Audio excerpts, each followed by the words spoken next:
The most obsolete idea is go to school, get a job, work hard, save money, get out of debt, and invest for the long term in the stock market. See, why would you save money when they're printing trillions of dollars? The gap between the 1% and 99% is massive. You see, it's not just money. You have to step back and look at the bigger picture. So what do you do? In every one of us is a poor person. There's still a poor person inside me. There's also a middle class person, and the middle class person wants security. They want that steady paycheck. And there's a rich person. And they're all inside of us, except that it's not taught. You're taught to go to school, get a job, and get a paycheck. You're not taught to how to get rich. If you read Rich Dad, Poor Dad, my rich dad refused to pay me. He said the paycheck was one of the most damaging things you could take in your life. He says the moment you take a paycheck, you're an employee, and that's the mindset. So my rich dad never paid me. It drove my poor dad, government employee, nuts. You gotta pay people, you gotta pay people. And Rich Dad was not saying that the paycheck was bad. He says he didn't want to be a slave to money. So as an entrepreneur, if Rich Dad folded, I just started another company. I don't need a paycheck. I don't need anybody to take care of me. If my government doesn't like me, I move to another country because they need entrepreneurs there. So the entrepreneur is not so much the business. The entrepreneur is really the mindset and the skill sets and the different set of rules. You see, I don't operate, small business does not operate in the same rules as big business. Entrepreneur is a mindset first, a skill set, and rules. And depending upon whether you're an employee or a small business, the rules are different. The mindsets are different, the skill sets are different. If you could say one thing to somebody who's never been an entrepreneur and they're thinking about making the leap of faith into becoming an entrepreneur, what could you tell them? Well, I'll just tell them the same thing that happened to me. My last paycheck, I still remember it clearly. It was one of the worst and the best days of my life. And I was in Puerto Rico. I was working for Xerox, and my boss gave me my last, it wasn't a paycheck, it was a bonus check. I think it was about $30,000 taxable. It's the only problem with that. So I got this check and I went, holy mackerel. So I was excited, but I was also disturbed. And so this other guy comes up to me, his name was John, and John says to me, he says, you're gonna be back. I said, why? He says, because you're gonna fail. I looked at him and said, look, few expletive words, because that's what he did. He left Xerox, failed, and he came back. And I said, look,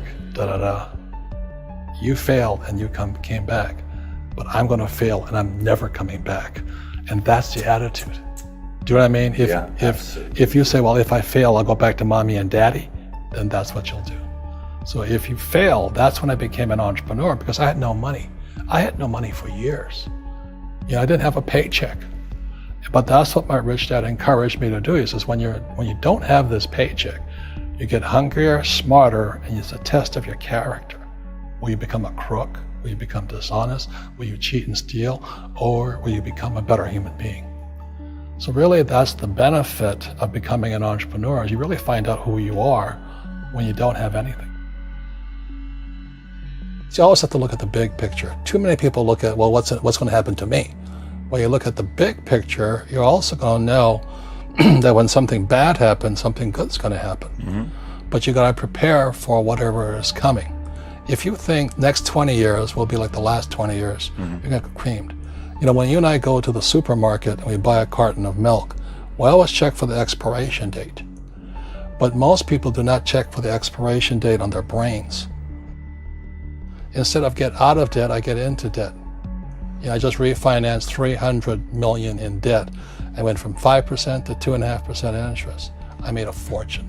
Every month, more money comes in because my cost of money has gone down. So while some financial experts are saying get out of debt, I'm saying learn how to use debt.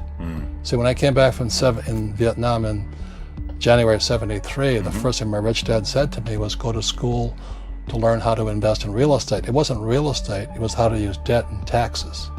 Debt and taxes make the rich richer. Debt and taxes make the poor, the middle class, poor. So all the rich guys who are doctors and lawyers or, those guys, they're getting creamed and they don't know why. Doctors are getting creamed.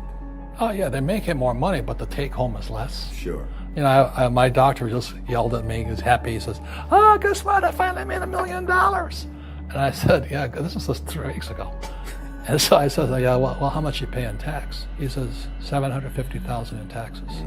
So his net was about $400,000. That's not bad. But when I make $1 million, I keep $1 million. And the reason is because I don't make it by working for money. See, if you work for money, you're taxed. So that's why lesson number 1 in Rich Dad, Poor Dad is the rich don't work for money. What we do instead is we create businesses as entrepreneurs. We acquire real estate. I don't invest in the stock market. Okay?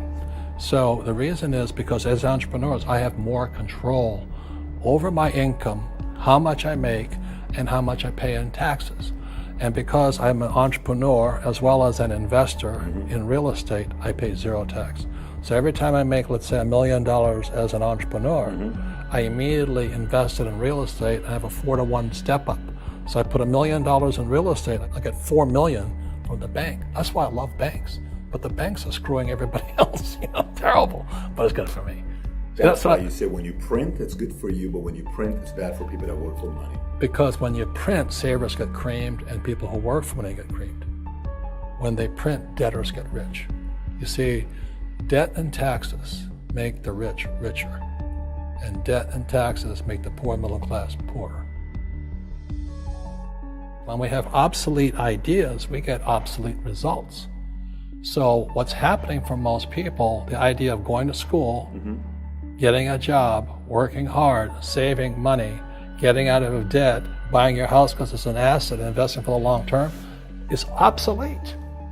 The world has changed. The world changed in 1971 when President Nixon took us off the gold standard and money became debt.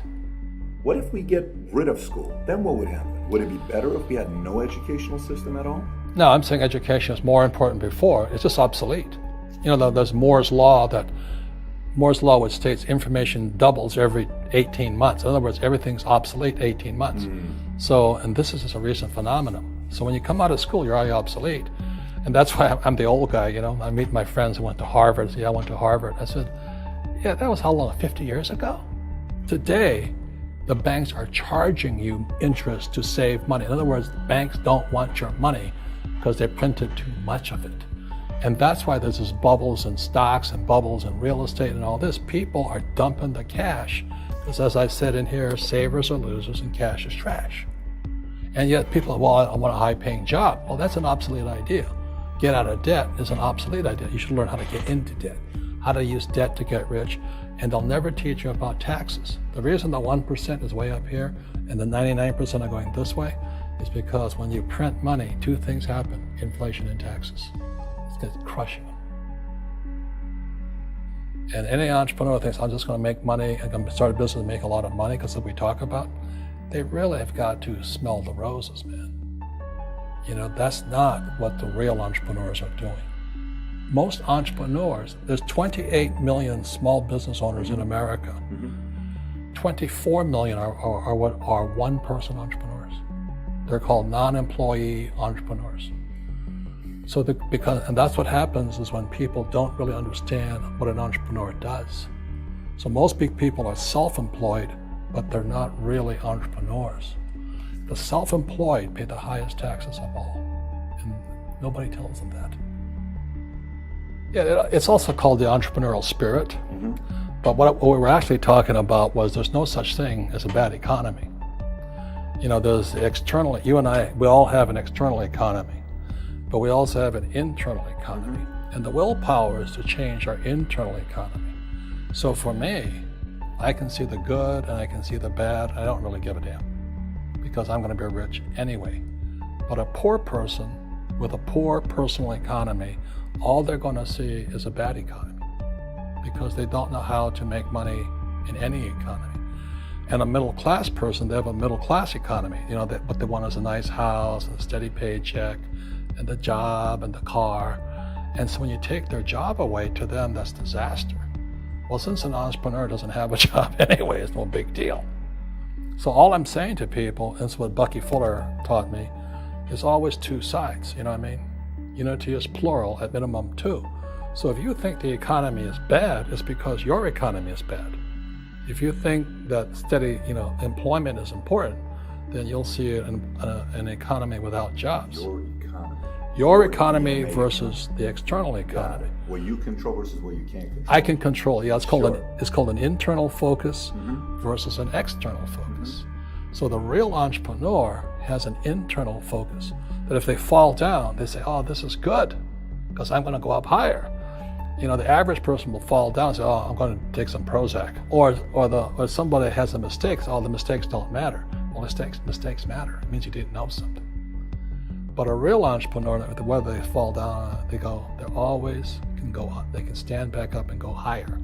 That no matter what happens to them, they get stronger and better and smarter and happier.